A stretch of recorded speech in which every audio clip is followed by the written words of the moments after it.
In the 3 years AEW has existed, their roster has grown into a monstrous shape. Starting from a time when fans thought AEW was only a ragtag bunch of indie wrestlers, thanks to the major releases by WWE over the last 2 years, AEW has become something that can't really be controlled. With so many new stars on the roster, there are some that may decide to leave over time and return to WWE. Still, not everyone will have that option. This is Wrestling Hub, and here are AEW stars that might be banned from WWE. Before we get into the rest of the video, make sure you subscribe to Wrestling Hub and turn on all notifications to stay up to date with everything in the world of pro wrestling. Also, don't forget to follow us on Instagram at WrestlingHubOfficial and also follow us on Twitter at Wrestling_Hub.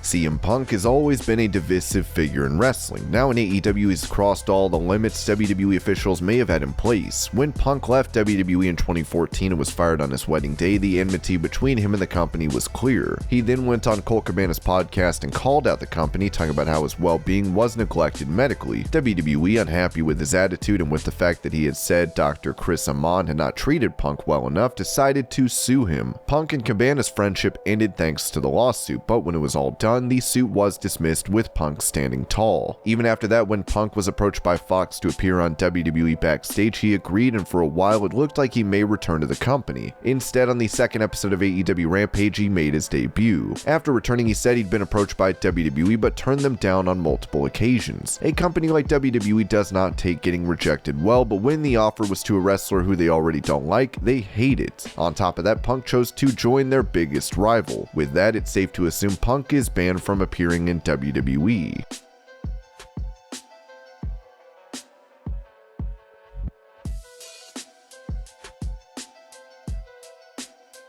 Chris Jericho has had a long wrestling career, the majority of which was in WWE. Years before, fans would be right in saying Jericho is a first ballot WWE Hall of Famer. Now that status is in doubt. At one time, Jericho was considered to be one of the right-hand men of Vince McMahon. He wrestled for WWE and nowhere else ever since he signed with them in 1999 after leaving WCW. Yet after he was expected to be involved in the Universal Championship feud against Kevin Owens in the main event of WrestleMania, his rivalry was not allowed that position. Instead, WWE took the title away from Owens and gave it to Goldberg for his Mania bout against Lesnar. Jericho walked away from WWE, debuting in New Japan and picking a feud with Kenny Omega. Although Vince McMahon might have been surprised by this choice, he would have still been okay with it. Instead, when AEW was founded, Jericho was the first major wrestler that was announced as a part of the company. Even so, Vince allowed Jericho to appear on Steve Austin's show. Jericho appeared, but since then rumors have emerged that Vince regretted that. Not only that, the Talk is Jericho podcast has been the platform for every fired WWE wrestler to appear and then cut promos on company issues.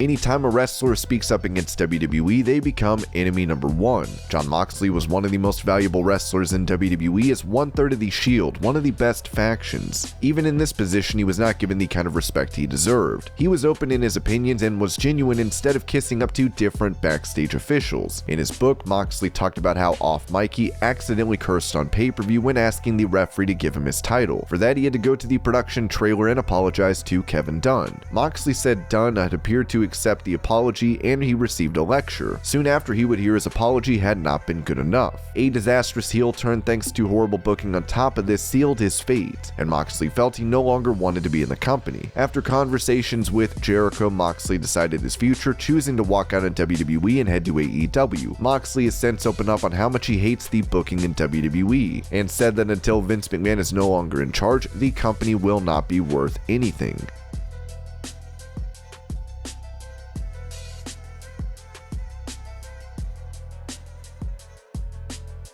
If there's one group WWE values within the company, it's the Four Horsewomen. While there might be certain difficulties with Charlotte backstage, it appears she is not going anywhere. Sasha Banks may have wanted to quit WWE in the past, but Vince McMahon made sure she stayed. When it comes to her status, Sasha is one of the top names, and WWE would not want anyone to insult her. That's exactly what Sammy Guevara did years back when he mentioned how he wanted to Salter. The two seem to put their issues behind them, but the nature of the joke was such that it's unlikely the two will ever be able to work peacefully in the same company. While AEW would punish Sammy, WWE knows Guevara is problematic, and as long as Sasha Banks is a part of their company, it's likely Sammy might be banned.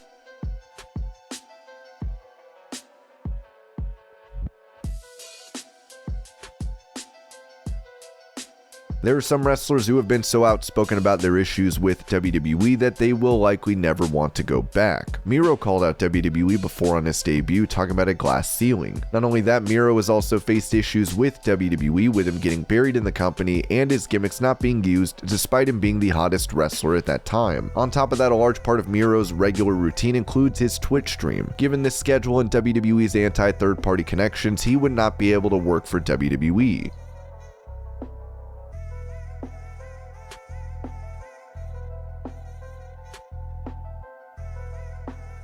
Dax Harwood and Cash Wheeler were unhappy in WWE. They had been asking for the releases, and when Vince McMahon had proposed the two get a comedy gimmick, that was the final straw. The two were one of the most popular tag teams on NXT when they had some of the best matches ever seen on the brand, facing American Alpha and Authors of Pain. They were the ones who were doing everything that was necessary to bring back tag team wrestling. Tag team wrestling has been something that has always suffered in WWE, and when they made their way to the main roster, they suffered as well. The two have done well in AEW for the near future. They will be in the company. However, if they do decide to leave AEW, it's unlikely they have a home waiting for them in WWE. They've shot on WWE for plenty of things, including spoiling their rivalry with the Usos. The feud with the Usos was completely mishandled only because it was tag team wrestling and we were 5'10" guys from North Carolina with a southern accent. That match and that feud could have done so much for tag team wrestling in WWE, but it never came to fruition. Those two guys that if we tested our skills against, it would have been magical. Given they've been open about their contempt of Vince McMahon's ideas and the fact that they don't think there's a future of tag team wrestling in the company, it's likely WWE took offense and banned them.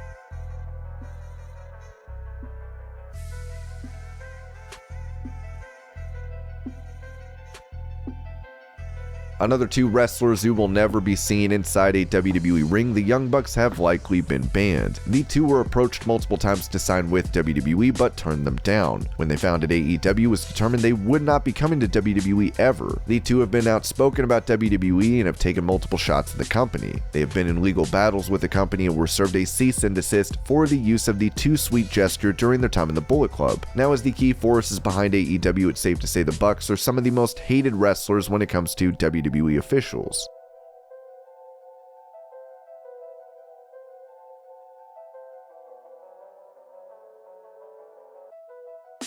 Kenny Omega has been open about how he believes that if Triple H was in charge of WWE, the situation would have been different. AEW has been open about working with different promotions and are currently working with New Japan and Impact as well as AAA. The united nature of the promotion is something that can lead to it being better. People change from day to day. You could have a bad day and completely change your mind on a topic, but from when I did speak at length with Triple H, it really felt like he understood a lot of my thought process, and not only was I looking to unite and unify the world of pro wrestling and all of that, but he definitely got it. The thing is, I also understand their side of things too. There's no right or wrong way anymore in wrestling, to me, and it's the outlook I take on everything. If we can make the fans enjoy what we do more, that's the right way. I think Triple H is still being one of the boys for the better part of his career. I'm sure a big part of how he runs his business and how he looks at WWE, NXT, and all those things, he has a finger on. I really do think he does it for the sake of fans as well. Omega may be understanding, but the fact is that in the past he has criticized WWE a lot. In this WWE, Omega is someone who is probably banned.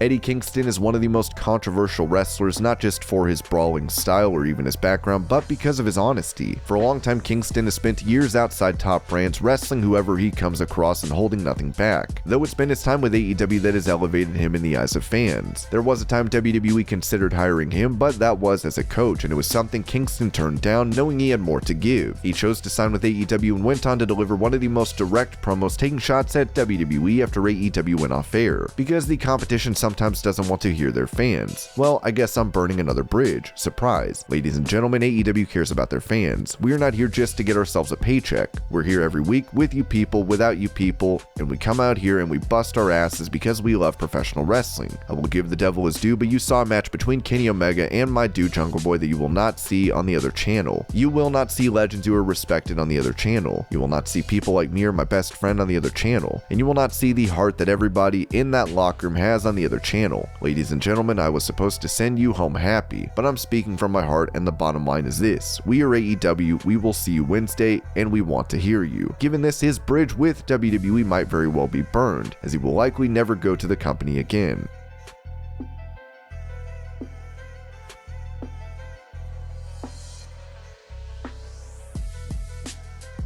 There are certain wrestlers WWE love and others they cannot stand. In the long term, wrestlers like Wardlow and Jade Cargill, who fit into the WWE mold, might have been hired if there's ever a condition where they could use them after they leave AEW. However, there are others who will probably never work with WWE, and the company will ban them from ever competing as a part of the promotion. Orange Cassidy is the personification of that. His character of the lazy wrestler, while something that has gotten over with fans, won't help him in WWE, as it's probably a character Vince McMahon could not understand. WWE is out of touch with fans and the changing scope of wrestling in this day and age, as a result of which Cassidy is probably banned in WWE. And these were AEW stars that might be banned from WWE. I hope you're all having a great day. Thank you so much for watching, and I'll see you later.